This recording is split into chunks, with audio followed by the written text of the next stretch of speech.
Morning everybody. You can't start the day on the plot without a nice hot cup of coffee or tea. Now for those of you that see my last video, you know what I'm about to do. But for those of you who didn't see my last video, I'll put a little link somewhere up the top. So anyway, I decided on the last video that I was going to clear out all this.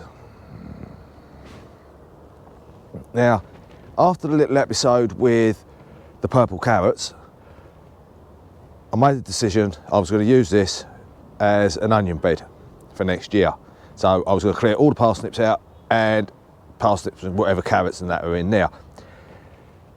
And it's a good job I made that decision, because we've started digging in there and it's absolutely full of water under there. Now, I'm going to dig it over, to try and get some air in there, just try and dry it out a little bit. There's so much moisture under that ground that you can tell as soon as you put the fork in and try and lift it, you can tell the suction, and you can also tell by the noise.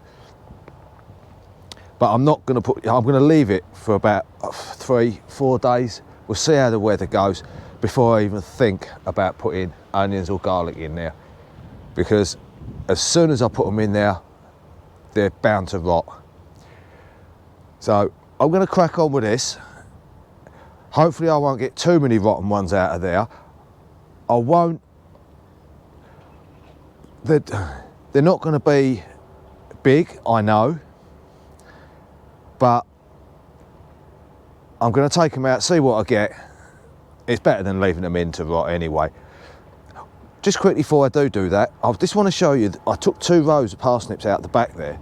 I've put them on here, and it's just an example of what they're like. I don't think, they're not that big at all. We've got a couple of big ones over here to start with, which aren't too bad. But yeah. I'm quite disappointed with them actually, but they may be big enough just to top and tail, cut them in half and pop them straight in the freezer. So I'm going to crack on with this after I've had my cup of coffee, and I'll catch up with you in a bit and show you my findings. There you go. There's all the parsnips. And over here we got the purple carrots, and this is a normal type of carrot. I'll put a little description, I'll put a link down below, no, not a link, a description of what varieties these carrots were and the parsnips. But just to give you an idea of what they've been sitting in.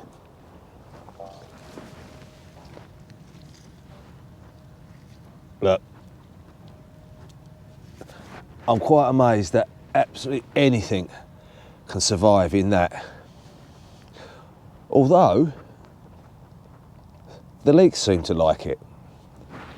Now I have got a very high water table here. It starts from about here and goes this way. So obviously, when I get puddles here, that poor chap's plot over the back there is completely underwater. So anyway, I'm going to go and get them washed and get all the mud off and show you the results of what I've got left. But there is one good thing about the mud being like this: the weeds come out really easy. Okay, we've got the carrots and parsnips all washed up. They're sitting on the side there. While they were drying, I managed to get the grass cut as well. So that's another little job off my list. So I think now it's reveal time. Now, considering what they were sitting in and how long they'd been sitting there, I was expecting some real bad things, but it's not as bad as I first thought. Carrots, we have got a lot of splitting on the carrots. We've got a couple of dreadful ones up the back here. But we've got lots of small ones. And to be honest, I think I've got them out just in time, because as soon as these start to go to this sort of size, then they're going to start splitting. Another one there. And we also had a couple of yellow ones. Now, the row of yellow ones I put in, none of them grew at all. But for some reason, we've got 3 rogue seeds in the pack that shouldn't have been there. Now the purple ones, if you remember the one I showed you in the last video, was absolutely split to beyond repair. It was no good to anyone, not even the rabbits. But here, these are not too bad. Now we've had a couple of casualties down this end, which are very bad. This seems to be, it's just gone really hard in the middle. But we've had some good ones as well. Ooh, nice one there. Not split. Oh, a little bit at the bottom there, but that's nothing to worry about. We've got a couple of weird ones there, as you always do. Another one split there. But yeah, on the whole, I'm quite pleased with the purple ones. And now on to the alien invasion of the parsnips.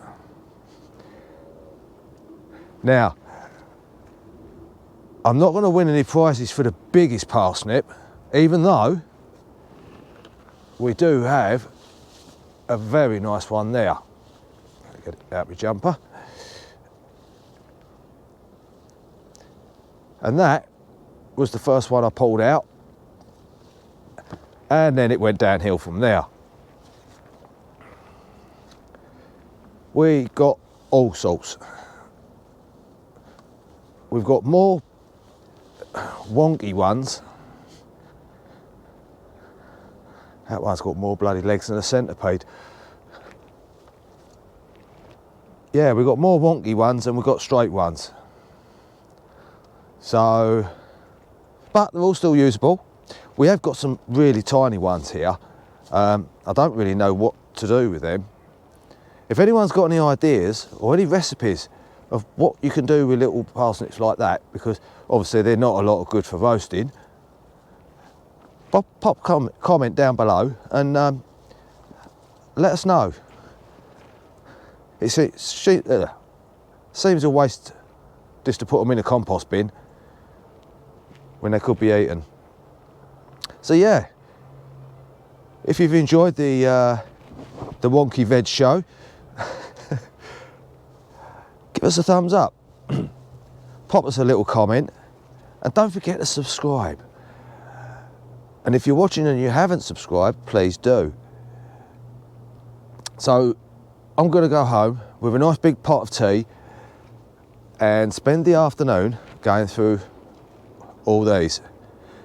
Now I have still got some carrots in there and a few parsnips over there. Not too sure how they're going to turn out. And I've still got a few rows indoors in the back garden, like I said earlier. So even if I don't get many out of this, I've still got the garden and what's left over here. So until next time, I'll see you very soon. Take care and happy gardening.